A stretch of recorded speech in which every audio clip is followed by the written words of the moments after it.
சென்னையில் பிஎஸ்பி தலைவர் ஆம்ஸ்ட்ராங் கொலை.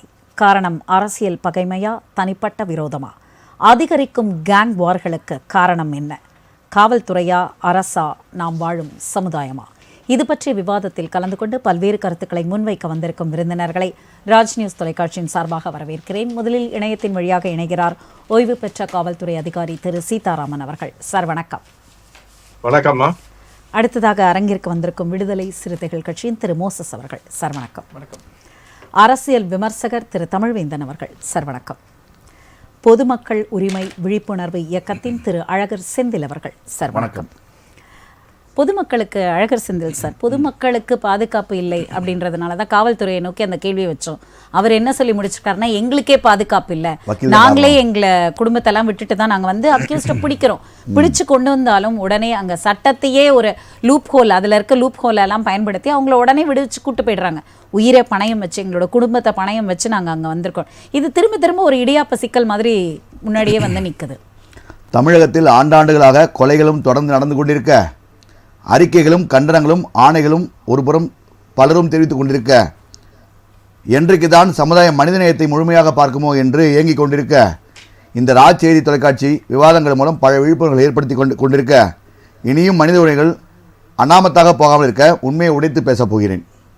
நான் கட்சி, மதம், ஜாதி, இனம் சாராதவன். உங்களுக்கு தெரியும், உண்மையை கசந்தாலும் மருந்து உடலுக்கு ஆரோக்கியம் தரும். அதுபோல் என் உண்மை உரைத்தாலும் சமூகம் இனி நலம் பெறும், இனி அனாமத்தாக உயிரோடு போகக்கூடாது என்பதுக்காக பேசுகிறேன். ஃபஸ்ட்டு பாயிண்ட்டு, கேங் வார்களுக்கு இந்த மாதிரி விஷயங்களுக்குலாம் இவருடைய கொலைகளுக்கெல்லாம் காரணம். நானும் வந்து கேள்விப்பட்டிருக்கேன். நல்ல மனிதர், அதாவது இவர் சொன்ன மாதிரி வந்து படித்த மனிதர், அதாவது ரவுடிகளை உருவாக்காமல் படித்தவர்களை உருவாக்கணும் அப்படின்னு நினைக்கக்கூடிய ஒரு மனிதராக இருக்கார். நான் எதுவும் அவரை நேராக பார்த்து சந்தித்து பேசக்கூடிய வாய்ப்பு இல்லை. பட் அவரை பற்றி கேள்விப்பட்டிருக்கேன். பார்க்க முடியாமல் போச்சுன்னு வருத்தம் இருக்குது. அவர் ஆத்மா சாந்தி அடையணும்னு நான் கேட்டுக்கிறேன் ஃபஸ்ட்டு. ரெண்டாவது வந்து இதில் தலைப்பு வச்சிங்க, காவல்துறையா அரசா நாம் வாழும் சமுதாயமானு.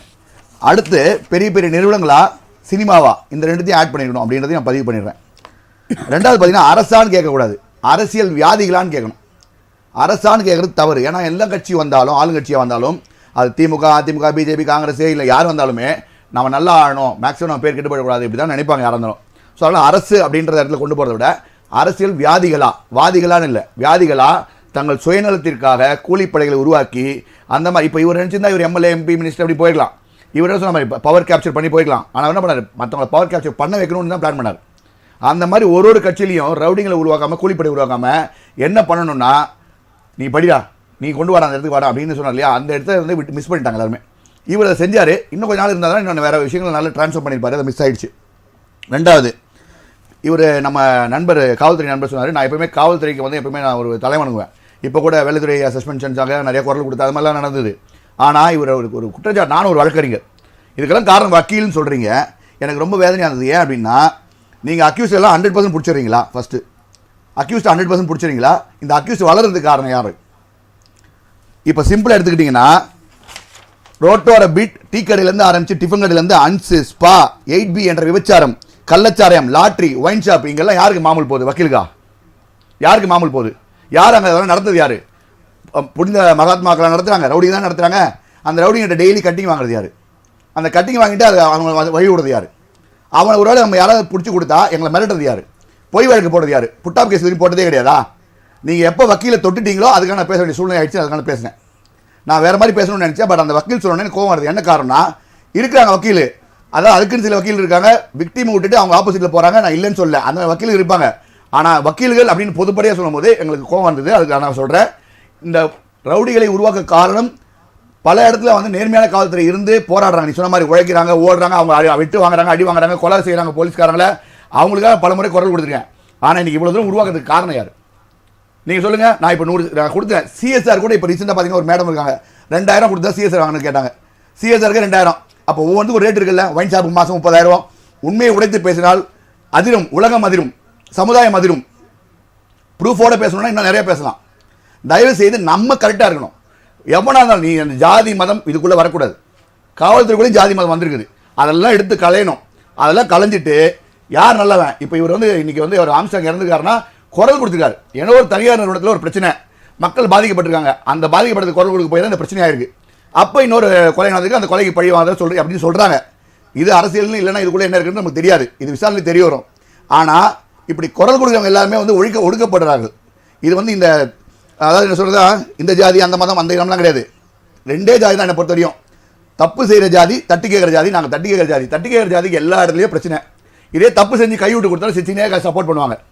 நீங்கள் சொன்ன மாதிரி 2 விஷயத்தை பாராட்டுறேன். ஒன்று, பொலிட்டிஷியன்ஸ் மிஸ்யூஸ் பண்ணுறாங்கன்றீங்க, நான் உங்களுக்கு சல்யூட் பண்ணுறேன். ஆமாம், மிஸ்யூஸ் பண்ணுறாங்க.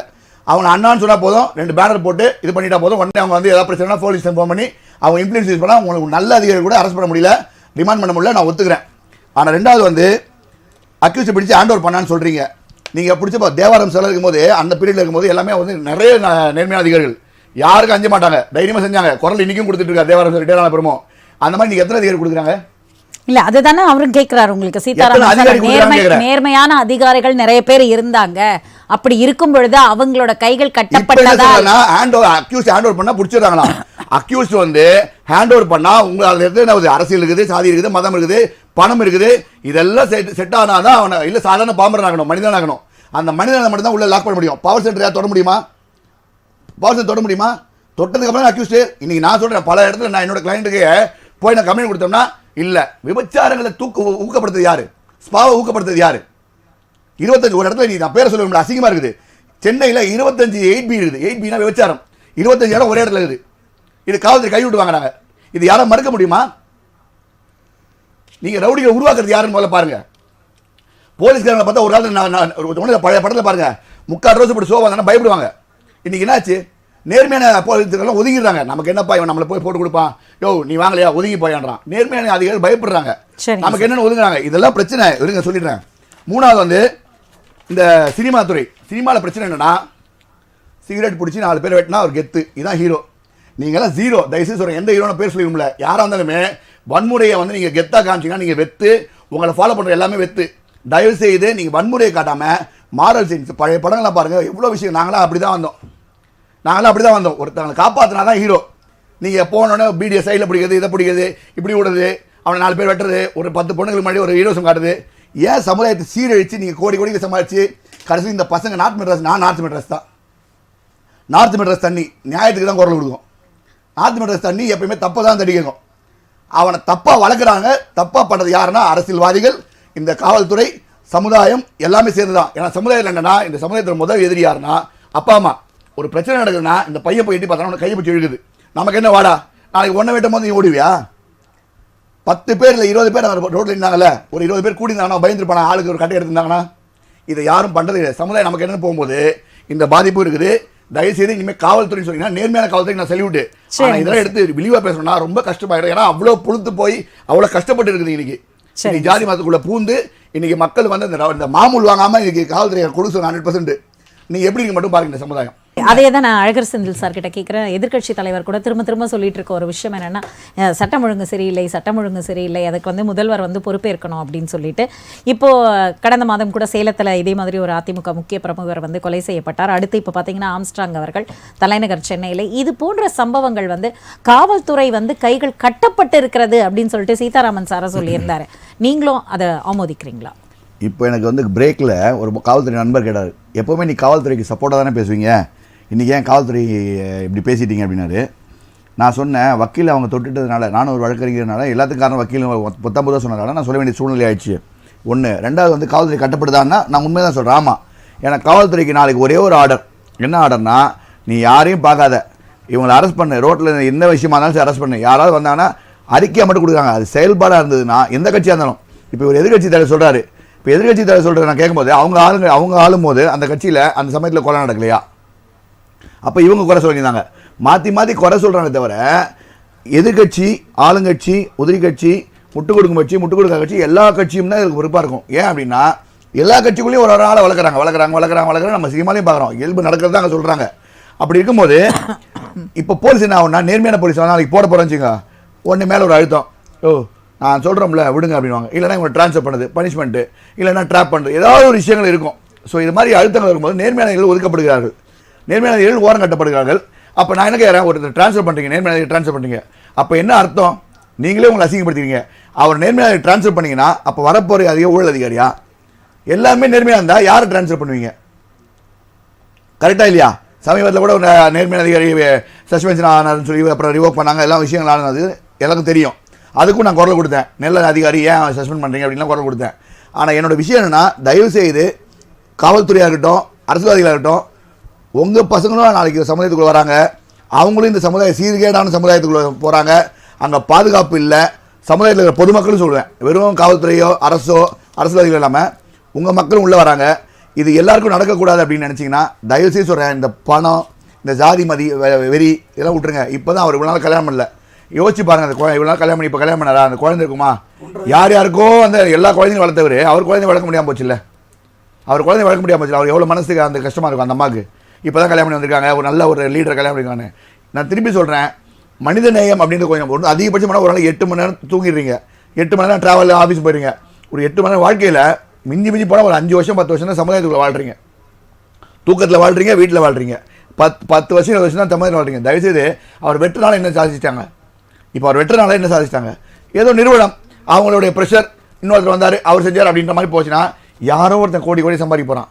தயவுசெய்து கூலிப்படைகள் நான் திருப்பி திருப்பி சொல்கிறேன், நான் ஏழைகளை கூட இருந்துருங்க, ஆனால் நல்லவனாக இருந்துங்க. எவனோ அதை தூண்டினா அந்த 50,000 1 லட்சம் 5 லட்சத்துக்காக இன்னொரு உயிர் எடுத்துடாதீங்க. உயிர்ன்றது வந்து ரொம்ப கஷ்டம். நான் திருப்பி திருப்பி சொல்கிறேன், அது even let it be through என்கவுண்டராக இருக்கட்டும், இல்லை எதுவாக இருக்கட்டும், வாழத்துக்கு இங்கே வந்து பார்த்தீங்கன்னா எல்லாத்துக்கும் தடுப்பு பிரிவு தான் இருக்குது. விபச்சார தடுப்பு, போதை தடுப்பு, மதுவிலக்கு எல்லாமே இருக்குது.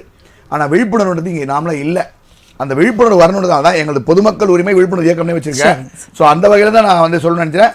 மற்றபடி வந்து நான் இன்றைக்கி ஒரு ரீசெண்டாக நம்ம புகார்பட்டியில் சந்திர சார் ஒருத்தர் இருந்தார், இன்ஸ்பெக்டர் சப்போர்ட் பண்ணார். அவரை போய் நம்ம கூப்பிட்டு போய் ஒருத்தவங்க ஹெல்ப் பண்ணாங்க. நான் காவல்துறை வந்து நான் நேர்மையாக நல்லா சப்போர்ட் பண்ணுறேன். ஆனால் இந்த மாதிரி வழக்கறிஞர் தான் காரணம் அப்படின்ற மொத்தம் சொல்லாமல் இருந்தால் கண்டிப்பாக வந்து நாங்கள் காவல்துறை உறுதியாக இருப்போம், சமுதாயத்துக்கு உறுதியாக இருப்போம். எங்களை மாதிரி இன்னும் பல பேர் உருவாக்குறதுக்காக தான் இன்றைக்கி வந்து பல பள்ளி கல்லூரியில் விழிப்புணர்வு ஏற்படுத்துகிறோம். ஏன்னா இந்த போதை கலாச்சாரம் வேணாம், இந்த போதை இந்த கஞ்சாலெல்லாம் யார் என்ன பண்ணணும்னு தெரியாமல் போயிடும். கண்டிப்பாக இந்த போதை கலாச்சாரம் ஒழியணுன்றதால தான் இப்போ அடுத்த மாதம் த்ரூஅவுட் 38 மாதத்தில் விழிப்புணர்வு பயணம் ஏற்படுத்தியிருக்கோம். ஏன்னா இந்த மாதிரி ஒரு குடும்பம் மட்டும் இல்லாமல் ஒரு பரம்பரை. இப்போ இவரெல்லாம் ஆம்ஸ்டாங் போனோன்னா ஒரு குடும்பம் போல ஒரு சமுதாயம் வந்து என்ன ஒரு வீட்டுக்காரர் இருக்கார் இறந்துட்டாருன்னா அந்த ஒய்ஃப் வந்து சம்பாதிக்கணும்னா அந்த தரம் வந்து இறங்கிடும். இப்போ இந்த லீடர் வந்து என்ன பண்ணா இன்னொரு 100 அட்வொகேட் உருவாக வேண்டிய இடத்துல அந்த இடத்துல அப்படியே இறங்கிடும். இன்னொரு லீடர் உருவாகி வரதுக்கு இன்னொரு காலம் ஆகும். அப்போ அந்த இடம் வெற்றிடம் ஆகிடும். அதுதான் சொல்கிறேன். நிச்சயமாங்க சார். இல்ல கள்ளச்சாராயத்தில் இத்தனை பேர் டிரான்ஸ்ஃபர் பண்ணிருக்கீங்க, இத்தனை எஸ்பி ஆஃபீஸில் இத்தனை இருக்கீங்க. ஒரு அரசியல்வாதி யாரா ஒருத்தர் அக்யூஸா காமிச்சிருக்கீங்களா? சொல்லுங்க. அந்த அரசியல்வாதிகளுடைய இது இல்லாம அந்த இடத்துல சாராயம் காய்ச்ச முடியுமா? சாராயம் விற்க முடியுமா? இதெல்லாம் யாருமே பேசாதீங்க. எப்ப பார்த்தாலும் போலீஸ். ஐயா ஒரு விஷயம் உங்களுக்கு ஒரே ஒரு விஷயம் மட்டும் சொல்லிட்டேன்னா, போன புகார் பெட்டியில இல்ல போன விவாத மேடையில கள்ளச்சாராய மேட்டருக்கு எஸ்பியை மட்டும் சஸ்பெண்ட் பண்ணீங்க, ஏன் வார்டு மெம்பர்ல இருந்து ஏன் அமைச்சர் நடவடிக்கை எடுக்கல, கலெக்டர் ஏன் பாக்கல அப்படின்ற விஷயம் நான் கேட்டிருக்கேன். எஸ்பி ஏன் சஸ்பெண்ட் பண்ணீங்க, போலீஸ் மட்டும் என்ன பாவம் பண்ணான்னு கேட்டிருக்கேன். அதையும் உங்களுக்கு பதிவு பண்றேன். யாரும் கேட்க உங்களுடைய நிறைவான கருத்துக்கள். கூலிப்படை இப்போ யாரெல்லாம் எங்கெங்க இருக்கீங்களோ உங்களுக்கும் இனி வருங்காலத்தில் அப்படி ஆகணும்னு நினைக்கிறவங்களுக்கும் ஒரே ஒரு சின்ன கவிதையோட முடிச்சிடுறேன்.